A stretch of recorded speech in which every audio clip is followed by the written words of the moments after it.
Good morning, Your Honors. May I please the Court? I'm Karin Stepanyan, and I represent the appellants. This appeal is about one straightforward question. Does Rule 68, the federal rule that shifts costs after a rejected settlement offer, also include attorney's fees allowed under the Verne Act?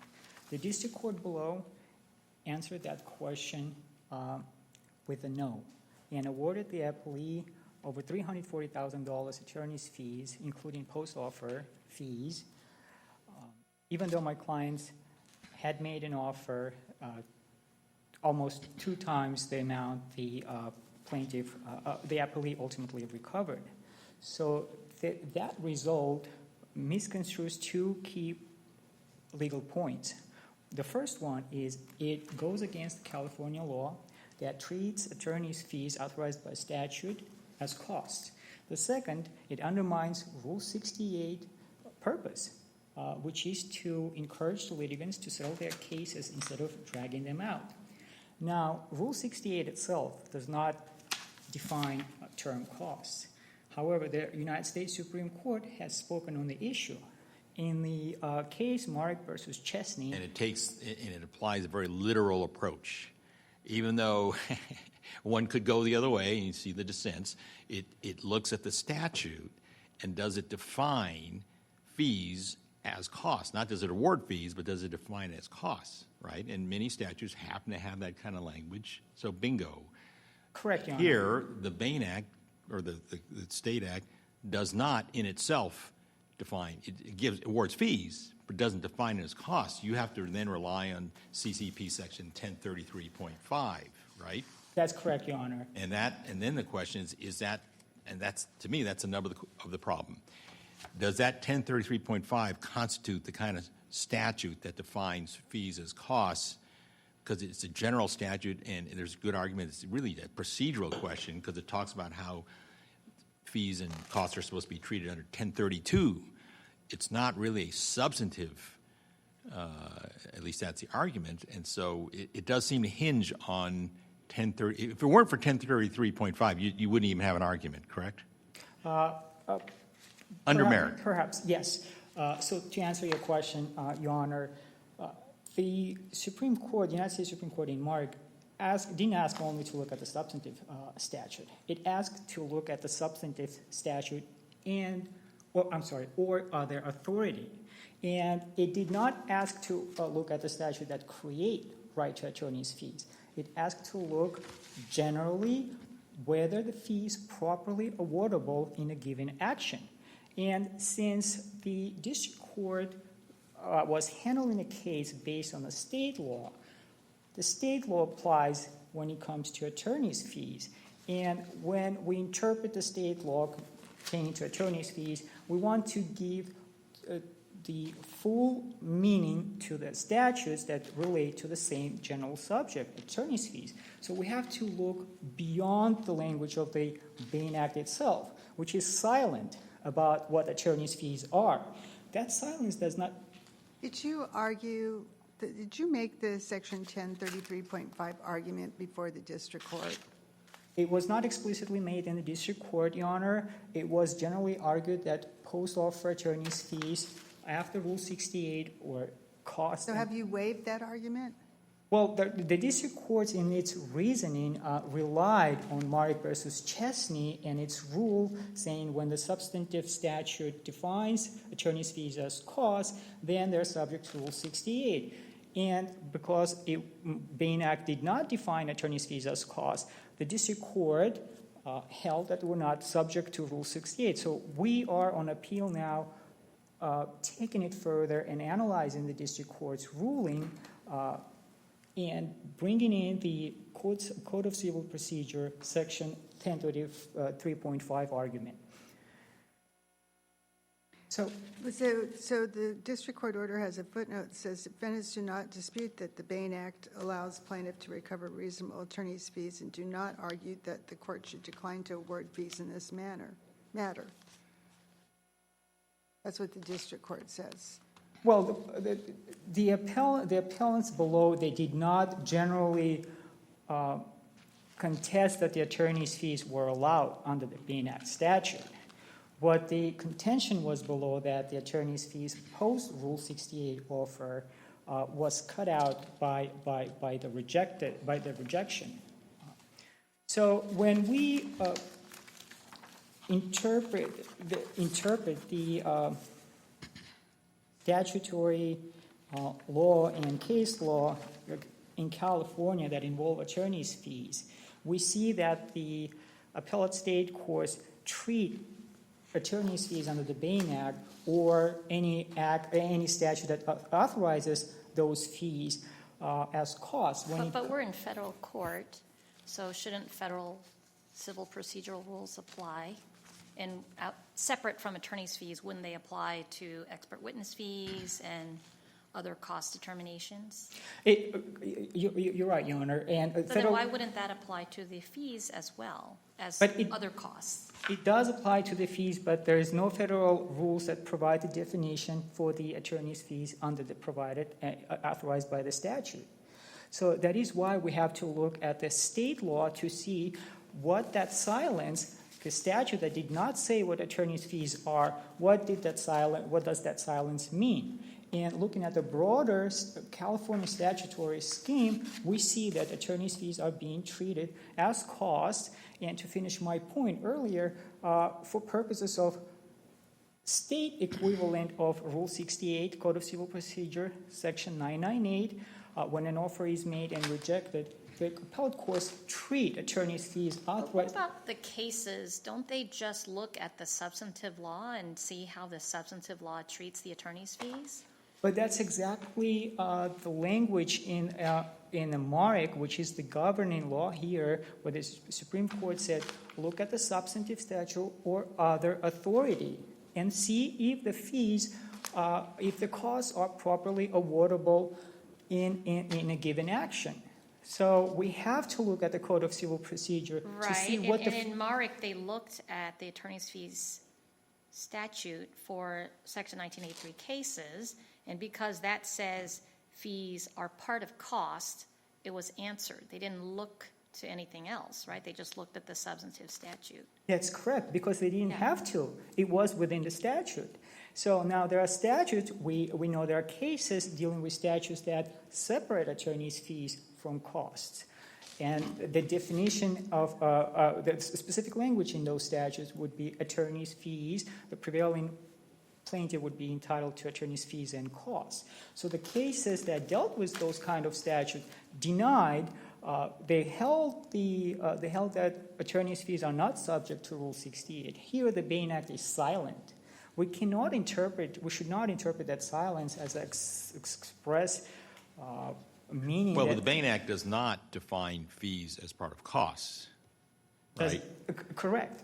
So that's why it seems to me you need to then resort to 1033.5 to bridge that gap, and that's the question. When it defines costs under state law and includes attorney's fees awardable under a statute, does that also carry over into the definition of costs under Rule 68? And I'm not so sure about that. Well, we have to apply the California law on attorney's fees to determine what attorney's fees under the Bain Act are. We can't just rely on the gap in the statutory language. And when we look at California law dealing with attorney's fees, we see that there are three main classifications of attorney's fees when authorized by statute. It could be attorney's fees awarded as damages, attorney's fees awarded as sanctions, and to compensate the prevailing side. Here, the Bain Act Subdivision E expressly states that, Subdivision I states that in addition to damages, the district court may award attorney's fees. So clearly, attorney's fees are not damages. Attorney's fees are not sanctions. There's no sanctionable conduct, and the Bain Act does not talk about it. So that leaves us in the third category, which treats attorney's fees as a measure of compensation to the prevailing side. And we do have this Code of Civil Procedure 1033.5 that codifies that. You want to save time for rebuttal? Yes, Your Honor, 5 minutes. Okay. Well, you've got 5 minutes now. Okay, and just very brief point on the treble damages denial by the district court. Wouldn't you want to use that, talk about that on rebuttal? Yes. Okay, All right. so you have 5 minutes for rebuttal.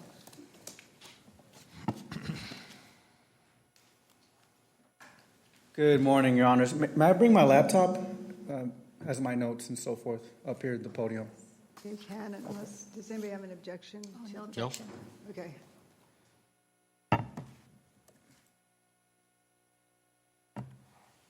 Good morning again. May it please the court. Christian Contreras on behalf of the appellee, Mr. Smith. This case is about harmonizing Rule 68 with also the plain meaning of the Bain Act. The Bain Act here, although it doesn't specifically define cost, we could see from the different types of damages within the Bain Act, such as a penalty, treble damages, and attorney's fees, that the statute was intended to also give additional remedies to individuals who had their rights violated. And so when you look at the Bain Act and when you harmonize it, Ask you, what do you think the other authority in Merrick is referring to, other than the substantive statute? the other authority in Merrick, just based upon reading Merrick, right, is looking at the substance of the underlying law to guide the court to determine if the legislature itself wanted to include cost as attorney's fees. We see that in 1988 because it's expressly Is that stated. different from the state substantive law or the substantive law? The other authority, Yeah.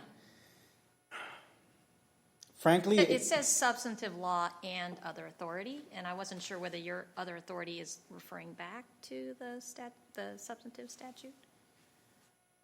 it's unclear, Your Honor, from Merrick what Merrick actually intended with or other authority. I believe it's more of substantive law because if you look at the procedure's already there with Rule 68 in terms of what would apply. And so the court, what Merrick said is the court should be guided as to what the folks who intended to enact this legislation, what they wanted to be part as cost and attorney's fees. And so when we look at the Bain Act, you look at the legislature, the California legislature, wanting to expand the type of damages and not include costs as part of attorney's fees.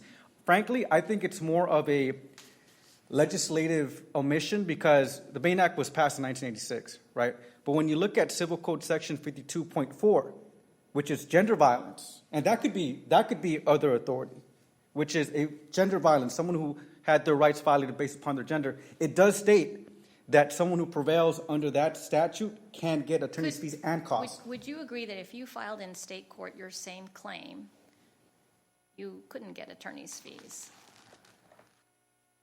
So I'm just a little bit worried about forum shopping. Is everyone now going to bring these claims here because we have a more favorable attorney's fees interpretation than state court, where those two state civil procedure codes would apply? Why wouldn't that create sort of a weird, and maybe we just accept that, but help me think through that the exact same case is going to have fees in federal court, not in state court, and how is that not going to make the federal district courts the place to go for Bain Act claims? Well, the analysis would start with what's in the 998, because the 998 is the equivalent to the Rule 68 here. And so when you look at the 998, of course, you would have to analyze whether it includes attorney's fees or not. Mm-hmm. And so if this case were You're saying 1032 and 1033.5 wouldn't apply to a Bain Act claim in state court? Is that what your 998 argument is?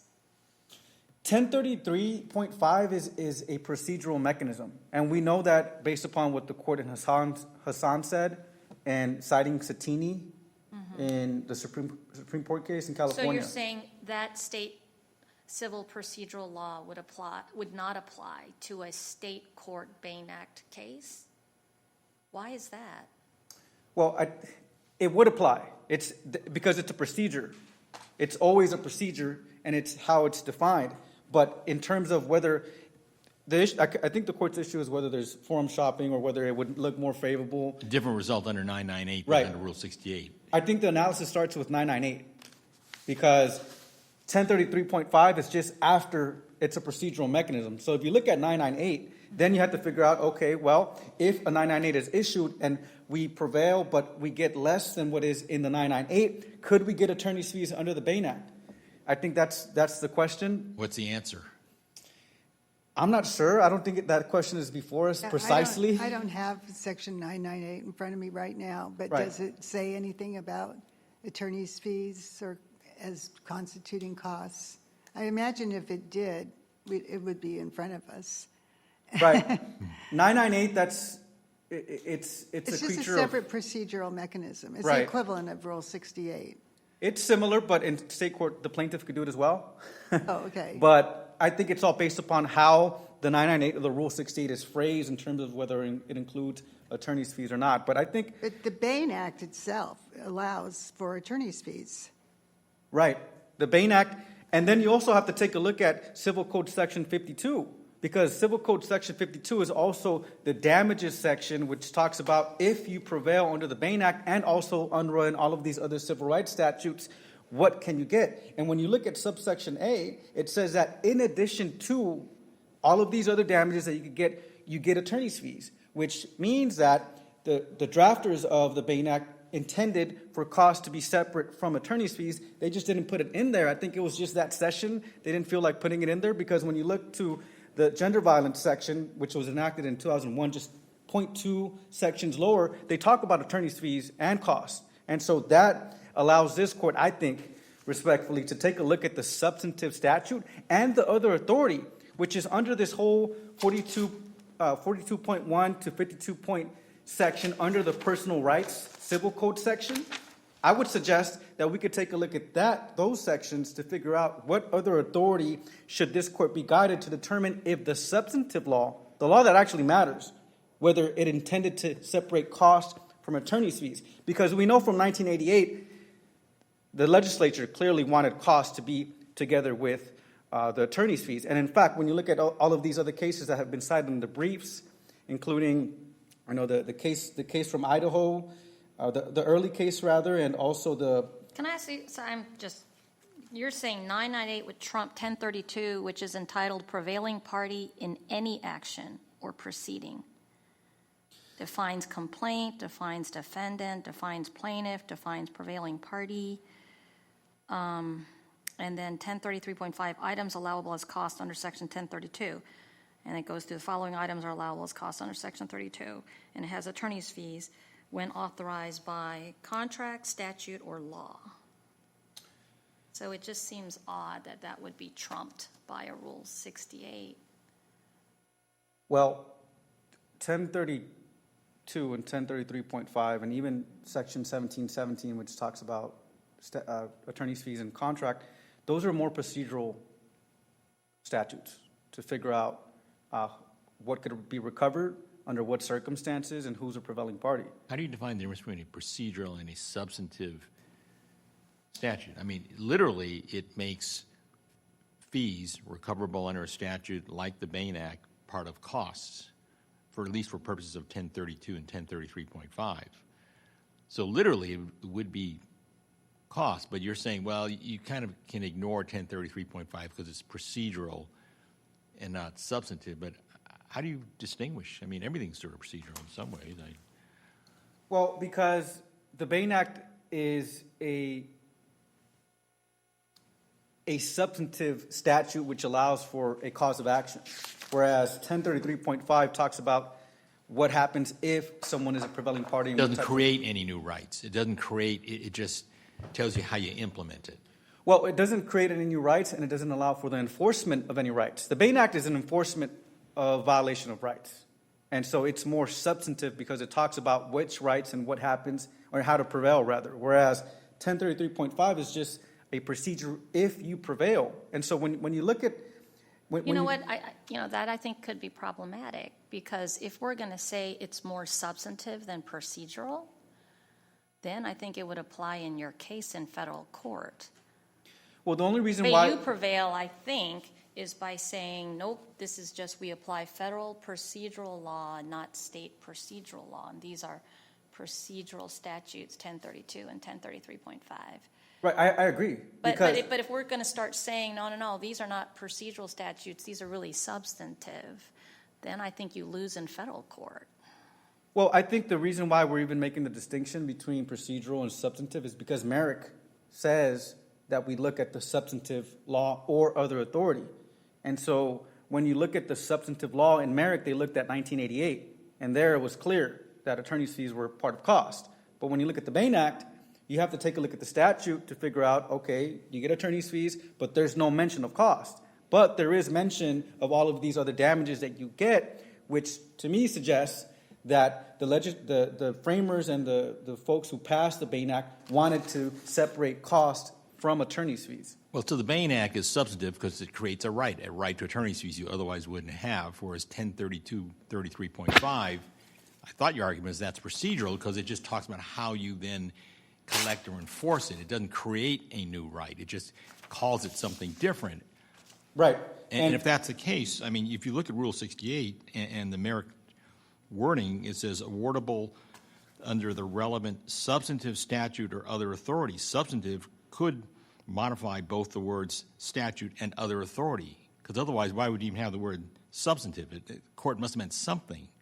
It certainly couldn't mean substantive statute or other procedural non-substantive authority.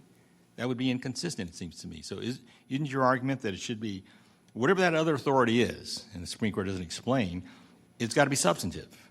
And your argument is 1033.5 is not substantive. It's procedural. It's how do you deal when you collect it and how do you shift it, that sort of stuff, because it deals with all sorts of things. That is my argument.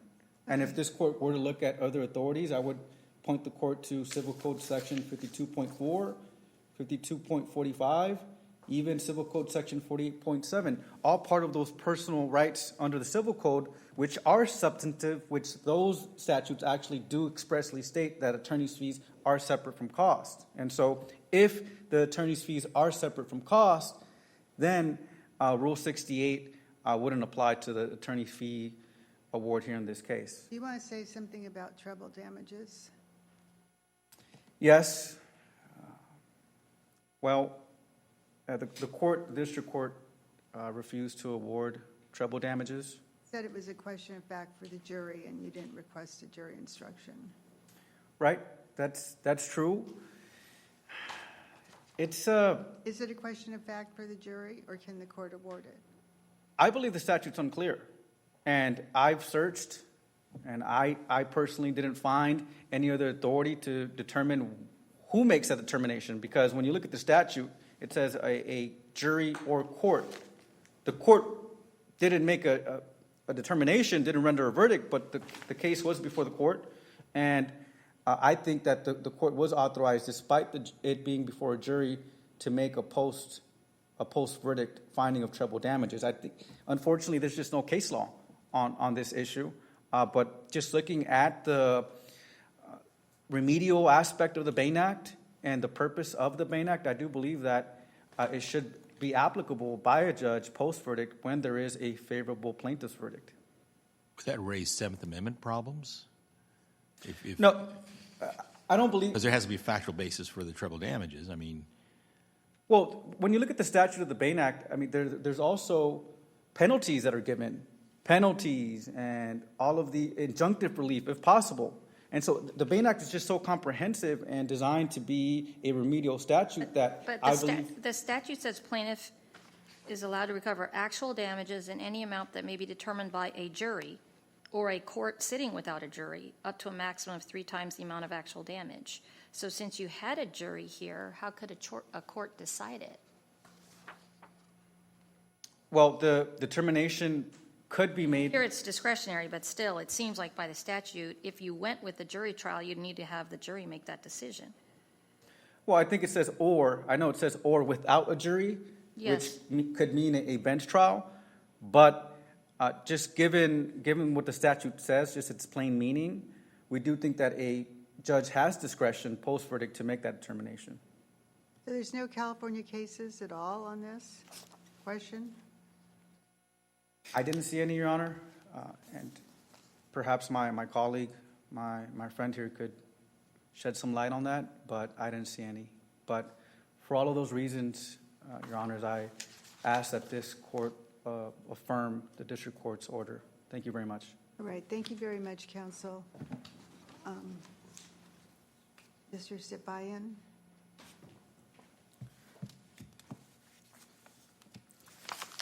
To address one of the points of my friend here, that the legislature omitted the definition of attorney's fees in the Bain Act. The Bain Act was enacted in 1987. By that time, Code of Civil Procedure Section 1032 and 1033.5 were already in existence. They were enacted in 1986. So legislature presumably was well aware of those statutes that define attorney's fees authorized by statute being as costs. So that, again, omission in the Bain Act should not be construed as to mean that attorney's fees cannot be cost per se. Are there any statutes after 1033.5 was enacted in 1986 that draw a distinction that talks about fees and costs?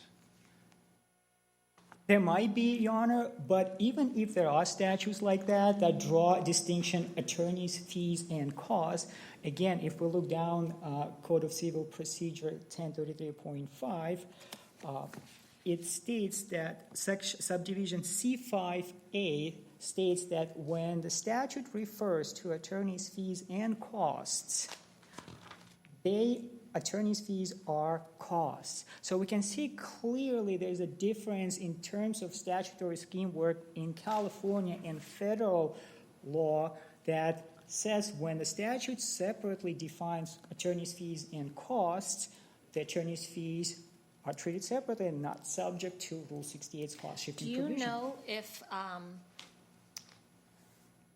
just the forum shopping question, what's your answer? And it could be that that's fine Yes, to Judge have that Paul. inconsistency, Yes, but would they be precluded under 1033.5 and 1032 in state court but not here if Yes, we they would ruled be in favor of the plaintiff? They would be precluded because Section 998 awards the prevailing party its costs. Then the courts look at the Section 1033.5, 1032, 1033.5, and then they get to the definition of attorney's fees authorized by statute. This is being even when the costs. substantive statute, as here, the Bain Act, expressly provides for an award of attorney's fees? Correct. So Code of Civil Procedure 1033.5 meant specifically those statutes that authorize attorney's fees.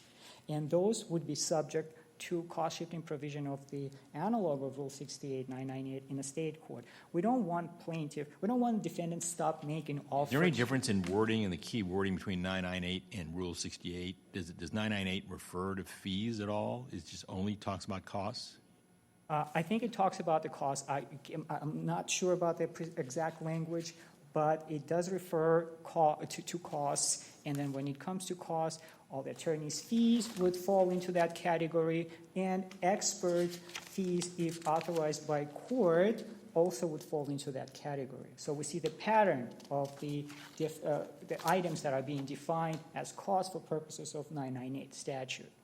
So the purpose of Rule 68 is to encourage settlements. If we allow plaintiffs to forum shop and bring their Bain Act claims in federal courts, no Bain Acts will be filed in state courts because they know that if they file it in a federal court, they'll be able to recover their attorney's fees even despite the Rule 68 settlement offers. Defendants will not make offers. So the purpose of... Well, but fees can be reduced as they were here. I think any judge would look at it and say, hey, you didn't even do better. You could have done better by taking this offer, not using Rule 68, but just using Hensley and all the other fee cases. You could say, well, I'm going to chop this down by 90% or whatever or I'm just not going to award fees because it didn't produce any results. So I wouldn't be so sure if I were a plaintiff you're going to run into friendly territory. Yeah, but the reduction of attorney's fees does not necessarily mean that they would be cut off after Rule 68, and it will be depending on the case. So we want to set a clear precedent for all the cases that attorney's fees based on California statutes that defines them as costs. When they're brought in the district courts, federal courts, they are subject to Rule 68. And very briefly, I have 20 seconds on the treble damages. We don't need to look for any case law. We'll look at the statute's language itself. It says, as Judge Cole pointed out, the jury or the court sitting without jury. There could be very little doubt that if the jury didn't decide it, it's on plaintiff, it's an appealee, and the court cannot have a say after the defendant is gone from the case. So This case was in federal court because there was a I'm sorry? This case was in federal court because there was a claim under Section 1983. Isn't that correct? I'm sorry, Your Honor, I didn't hear your This question. case was in federal court, not state court, because there was a claim under Section 1983.